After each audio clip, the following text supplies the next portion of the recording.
साधना music को लाइक share व subscribe जरूर करें। नए नए वीडियो देखने के लिए हमारे यूट्यूब चैनल से जुड़े।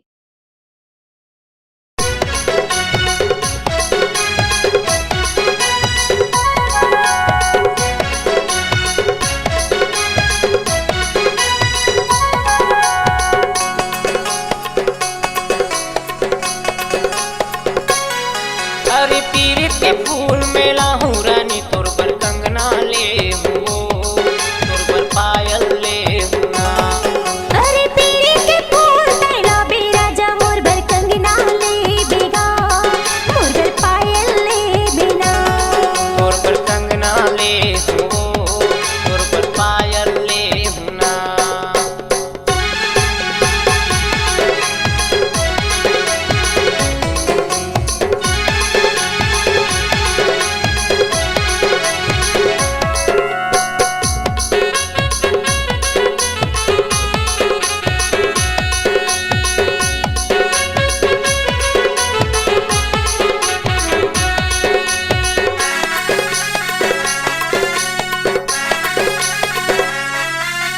तोर मोर माया के चर्चा है भारी, आजा मोर घर माते बन जा सुवारी। ऐसे मोर घर अंगना में पहरा लगे है, कैसे आवा राजा तोर दुआरे। अरे आजा आजा मैं तो दिल के राजा, आजा आजा मैं तो दिल के राजा, और दिल में समा जा। अरे पीरित के फूल में लाहू रानी तोर पर कंगना ले तोर पर पायल ले अरे पीर के फूल में ला बेराजा मोर पर कंगना ले बेगा मोर पर पायल ले बिना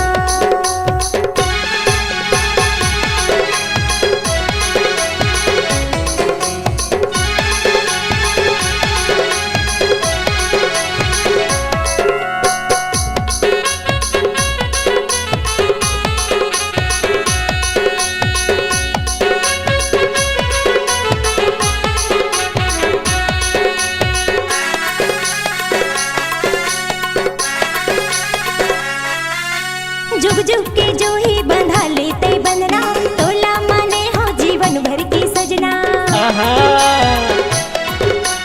दुनिया के डर नहीं ये मूला रे संगी, तोर संग जीना है तोर संग मरना। अरे आजा आजा ते मोर दिल के राजा, अरे आजा आजा ते मोर दिल के राजा, मोर दिल में समा जा। अरे पीरित के फूल में लाहू रानी तोर पर कंगना ले तोर पर पायल ले अरे पीर के फूल में ला बेराजा मोर पर कंगना ले बेगा मोर पर पायल ले बिना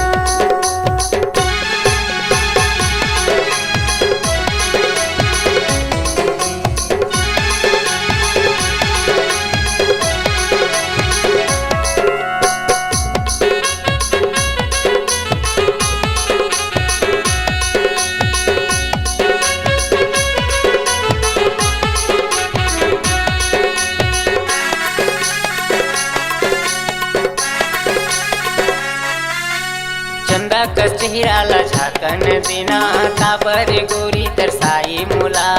आहा सबर के फल मीठा हो तेरे संगी, कर ले भरोसा मौका दे हूँ तोला। अरे आजा आजा मैं तो दिल के राजा, आजा आजा मैं तो दिल के राजा, और दिल में समा जा। अरे पीरित के फूल में लाहू रानी तोर पर कंगना ले तोर पर पायल ले अरे पीर के फूल में ला बेराजा मोर पर कंगना ले बेगा मोर पर पायल ले बिना तोर पर कंगना ले